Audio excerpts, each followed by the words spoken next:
Sa mga runner dyan, lalong-lalo na kung nagpa-participate na kayo ng mga distance running, 5K, 10K, 21K, or full marathon talaga, well, wag nyo kalimutan na mag-strength training. Now, I'm sure na nakita nyo na yung mga videos ko or vloggers dyan na nagsasabi na kailangan mo talaga mag-strength training pagdating sa running. Most of them, yung sinasabi is to strength train your lower body para siya makasurvive sa stress ng running.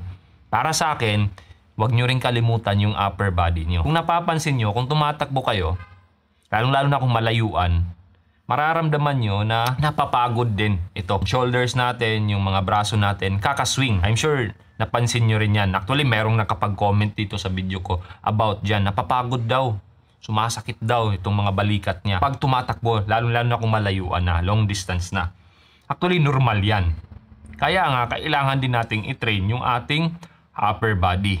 So, yung pinaka-basic na ginagawa ko lang is yung push up, 5 to 10 reps lang per day. Per day yan ha, walang mintes yan. Tapos dips, yung ganyan,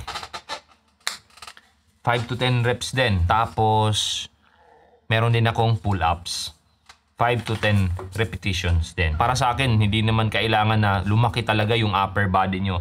Pero at least meron din siyang some form of muscle endurance para sa mga long distance runs natin.